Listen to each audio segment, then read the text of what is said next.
ജയറാമേട്ടൻ മറ്റാരോടും പറയാത്ത സ്റ്റോറീസ് പറഞ്ഞിട്ടുള്ളത് എന്നോടായിരിക്കും. കാരണം ഞങ്ങൾ രണ്ടുപേരും പറഞ്ഞിട്ടുള്ള മുഴുവൻ പെരുമ്പാവൂർ കഥകളാണ്. വേറൊരു ആർട്ടിസ്റ്റിന്റെ അടുത്ത് അത് പറയാൻ പറ്റില്ല. പെരുമ്പാവൂർ അവരുണ്ടായിരുന്നു ഇവരുണ്ടായിരുന്നതാണ്. ഞങ്ങളുടെ നാട്ടിലുള്ള ജയറാമേട്ടൻ ബ്രാഹ്മണനാണ്. അപ്പൊ ഞങ്ങളുടെ ആ ഒരു ഏരിയയില് ബ്രാഹ്മണരാണ് കൂടുതലുള്ളത്. കൂടുതൽ ആ ഒരു ബ്രാഹ്മണ ഏരിയയിലാണ് താമസിക്കുന്നത്. ഞാൻ ബ്രാഹ്മണ കുടുംബത്തിലുള്ള ആളല്ല. പക്ഷെ ആ ഒരു ഏരിയയിലുള്ള മാമിമാരും കുറെ സാമി എന്നാണ് നമ്മൾ അങ്ങനെയുള്ള ജയറാമേട്ടന്റെ അച്ഛനെയൊക്കെ നമ്മൾ സാമി എന്നും അമ്മയെ മാമി എന്നും ഒക്കെയാണ് വിളിക്കുന്നത്. അങ്ങനെയാണ് അവർ ബഹുമാനത്തോടുകൂടി വിളിക്കുന്നത്. അങ്ങനെയുള്ള ഒരു കമ്മ്യൂണിറ്റിയുടെ ഉള്ളിലാണ് ഞങ്ങളൊക്കെ എന്നെ പോലെ കുറച്ച് കുടുംബങ്ങളുണ്ട് അവിടെ, അയ്യപ്പസ്വാമിയുടെ അമ്പലത്തിനടുത്ത്.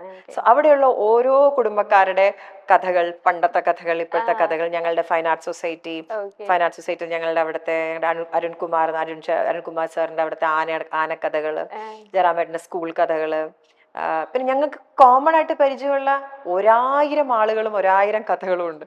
സോ അതൊക്കെ പറയുന്നു. പിന്നെ എല്ലാ ആൾക്കാർക്കും ഈ ചെറിയ ചെറിയ പെറ്റ് നെയിം വെച്ചിട്ടാണ് ഞങ്ങളുടെ നാട്ടിൽ അറിയുന്നത് കൂടുതൽ. അപ്പൊ ഇങ്ങനെ പറയുമ്പോ ബാക്കിയുള്ളവർക്ക് ചിലപ്പം ചിരിയും വരും, നമുക്കും ചിരി വരും. ആ സാമി മറ്റേ അങ്ങനെ ഓരോരോ കാര്യങ്ങൾ പറഞ്ഞു. അങ്ങനെ ഫുൾ ഷൂട്ട് ഞങ്ങൾ പെരുമ്പാവൂർ ഒന്ന് വീണ്ടും റീക്രിയേറ്റ് ചെയ്തു എന്നുള്ളതാണ് സത്യം.